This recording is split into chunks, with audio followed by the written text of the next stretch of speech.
Hello everyone, welcome to Vida Futbol. My name is Laureano, and today we're going to talk about how to start becoming a soccer coach. I have 3 steps for you guys. The first one is to decide who you would like to coach. So now that might not be so easy, but it would be a good place to start. And I would recommend for you to try to figure out, where you would like to begin.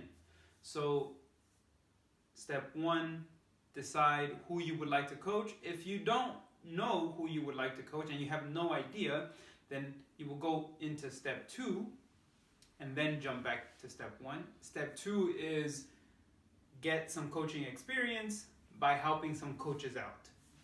So what that means is get your volunteer boots on and go out, ask a coach if they could use some help. Basically tell them that you just want to learn and you would like to start your coaching career. And a lot of the times they should say yes because it's free help. Who doesn't like free help? But keep that in mind that it might start that, with your situation not making any money at the beginning. And that should be completely fine because coaching is definitely something that you do because you want to teach, because you want to educate, because you want to develop young individuals or adults into something more, right? It's more of a passion rather than, okay, I'm getting paid to do this.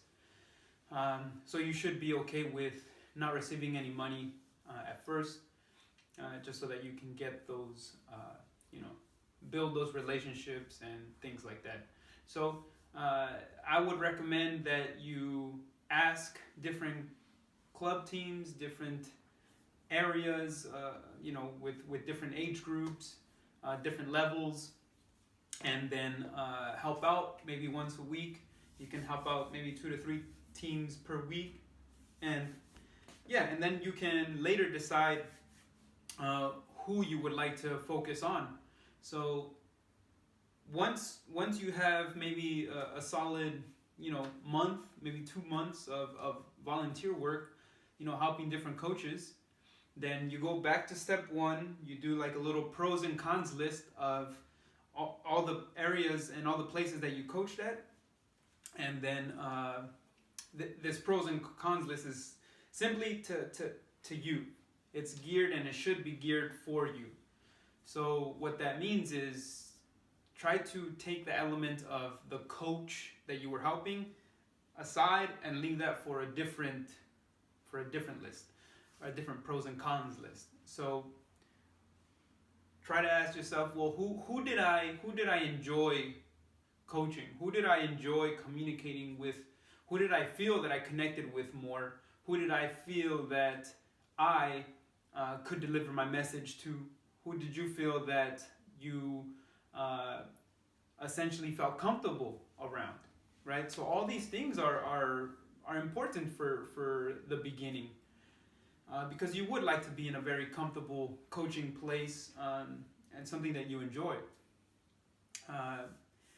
As you progress, I think your variety of options of where you're coaching are going to expand, and that happens with time.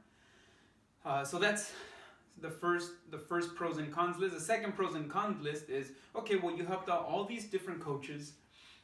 Maybe you would like to start off as an assistant coach, and you then do a pros cons on all these different coaches that you helped, and you decide, okay, well, what did I like about this coach?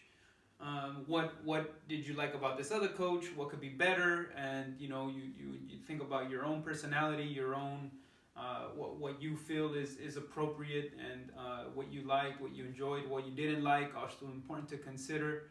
All these different things should be considered into who you would like to be an assistant coach for. Yeah, and it would also be good to know if that person only lets you be a volunteer, or if they're actually looking for an assistant coach. So that's a question to ask while you're doing this. Okay, so then that is step 1. Boom, check mark. Step 2 is, okay, now you decided who you want to coach. You go back, or you find this age group, this level, and you surround yourself around this, and you go in deeper into this category. So that would be step 2, getting that experience by helping, by shadowing, by being around this age group, this level, and helping any way that you can. I think ASO is a good place where they accept volunteer coaches all the time, and you would actually be probably a head coach. Do I recommend that? Probably not. Not that I don't recommend ASO, but not recommending jumping straight into like a head coaching position. While it might not be a bad idea, it could also not go so well.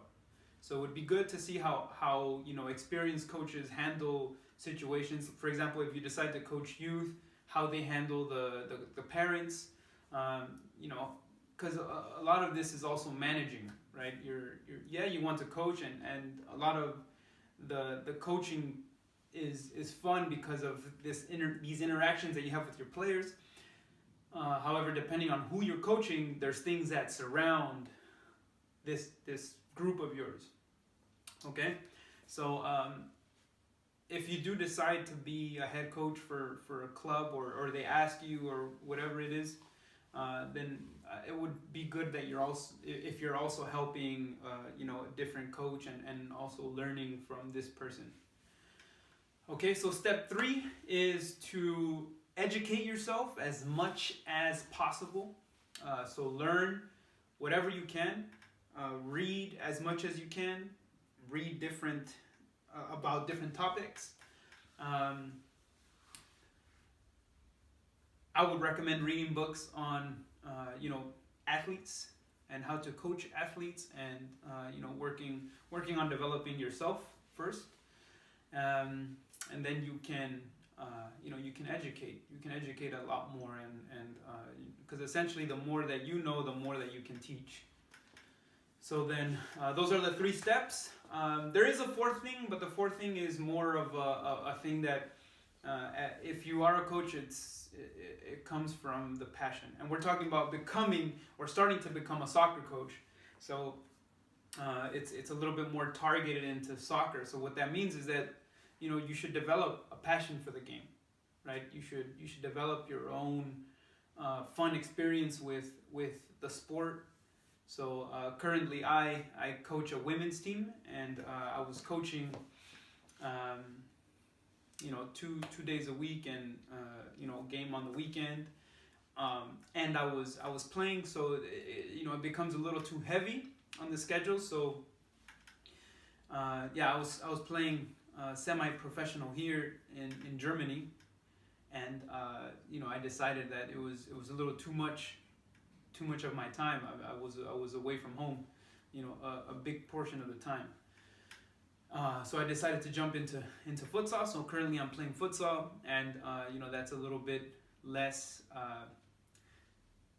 days to work with. So it allows more time for my coaching, and yes, my passion is coaching, and I still enjoy the game. So I watch, I play whatever I can. If you don't have somewhere to play with, some pickup games, just drive around on Sunday. Normally you'll find a group of people just kind of kicking about. Okay, so I hope this video helped. I hope this motivates you to kind of go out and decide who you want to coach, and you start asking the question to some coaches, and seeing who would like to have some free help. Yeah, step 3, read, learn, and educate yourself. Again, this is to start becoming a coach. There is a point where you will do licenses for coaching, but I would let that be the next step. Yeah. So first decide if you enjoy it, if you like it, and if it really is a passion, then the licenses would be the next step. but that's for a future video. For now, if you enjoyed it, please hit the like button.